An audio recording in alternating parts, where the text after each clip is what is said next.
প্রিয় শিক্ষার্থী বন্ধুরা, আজকে আমরা আলোচনা করব কোষে দেখি 8.3 কোশ্চেন নাম্বার 5।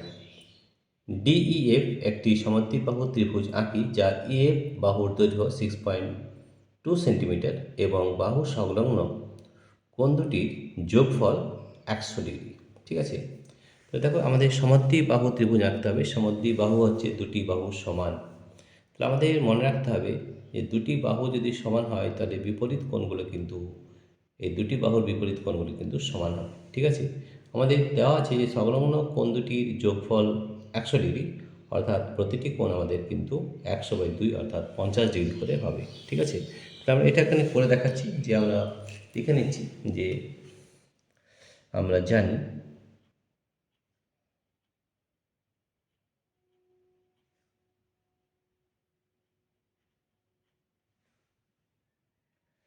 একশো বাই 2 ডিগ্রি সমান 50 ডিগ্রি।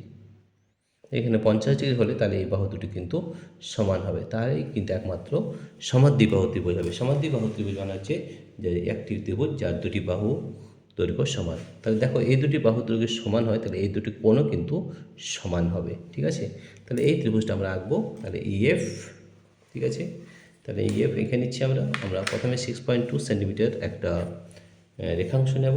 দেখে নাও 6.2। তাহলে আমরা এখানে একটা 6.2 সেন্টিমিটার রেখাংশ নিয়ে নিচ্ছি।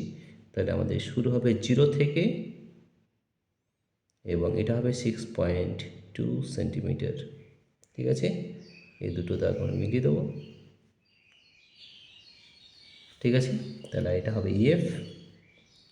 ইএফ এটা হবে 6.2 সেন্টিমিটার। 6.2 সেন্টিমিটার।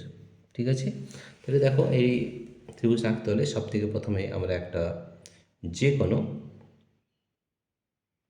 সরলরেখা নিয়ে নেব। নেওয়ার পরে আমরা ইএফ এর যে দৈর্ঘ্যের যে পরিমাপ সেটা আমরা এখানে মেপে নেব।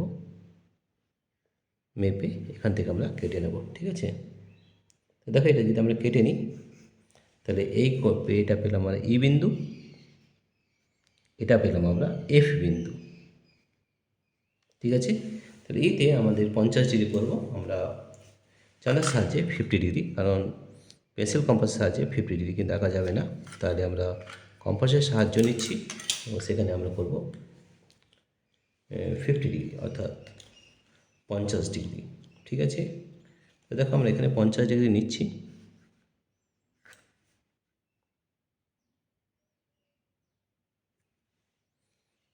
দশ, 20, 30, 40, 50।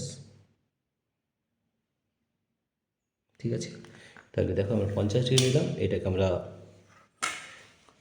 বড় করে দেব, মিলিয়ে দেবো এই বিন্দুটার সঙ্গে এই বিন্দুটা, এই বিন্দুটার সঙ্গে এই বিন্দুটা আমরা যোগ করব।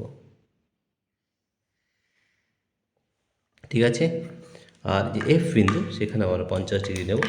তাহলে সেখান থেকে আমরা 50 ডিগ্রি আমরা নিয়ে নিচ্ছি। দেখো প্রোটেক্টর বা চাঁদার সাহায্যে আমরা এখানে 50 ডিগ্রি নেব। তাই দেখে নাও 10, 20, 30, 40, 50, এটা আমাদের 50 ডিগ্রি বা 50 ডিগ্রি। ঠিক আছে, তাহলে এই বিন্দুটার সঙ্গে এই বিন্দুটা আমরা মিলিয়ে দেবো। এই বিন্দুর সঙ্গে এই বিন্দু আমরা মিলিয়ে 50 ডিগ্রি করে নেব।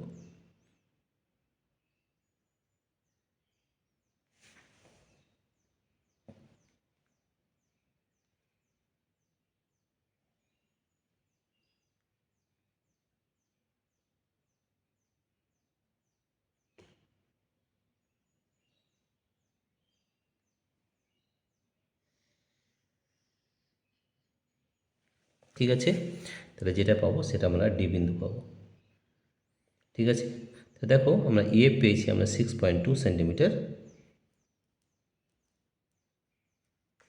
এই কোণটা নিয়েছি আমরা 50 ডিগ্রি। এই কোণটা পেয়েছি আমরা 50 ডিগ্রি। দেখো এই কোণটা 50, এই কোণটা 50, এই অর্থাৎ এই দুটি বাহু কিন্তু সমান হবে, অর্থাৎ ডি সমান ডিএফ হবে। ডি সমান হবে আমাদের ডিএফ। ঠিক আছে, তাহলে দেখো আমরা পেয়েছি ডি সমান ডিএফ, অর্থাৎ বাহু দুটি সমান, বা আমাদের যেটা চাওয়া হয়েছে যে সমদ্বিবাহু। ঠিক আছে, তাহলে এই প্রশ্নটা আরেকবার দেখে নিন যে ডিইএফ একটি সমদ্বিবাহু ত্রিভুজ আঁকি যার ইএফ বাহুর দৈর্ঘ্য 6.2 সেন্টিমিটার এবং বাহু সংলগ্ন কোণ দুটির যোগফল 100 ডিগ্রি। তাহলে দেখো 50 প্লাস 50 অর্থাৎ 100 ডিগ্রি। ঠিক আছে, তাহলে দেখো এইভাবে আমাদের করতে হবে কোশ্চেন নাম্বার 5-এ অঙ্কটা। তো ঠিক আছে, তাহলে কীভাবে করলাম আরেকবার দেখে নিই।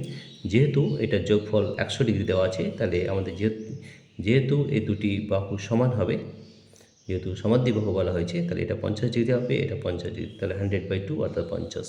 তো এখানে 50 ডিগ্রি, এখানে 50 ডিগ্রি নিয়েছি, আর ইএফ নিয়েছি 6.2 সেন্টিমিটার। ঠিক আছে, এইভাবে তোমাদের করতে হবে কোশ্চেন নাম্বার 5। প্রিয় শিক্ষার্থী বন্ধুরা, তোমাদের যদি এই ভিডিওটি ভালো লেগে থাকে তাহলে প্লিজ সাবস্ক্রাইব, লাইক ও শেয়ার করবে। Thank you everybody for watching this video.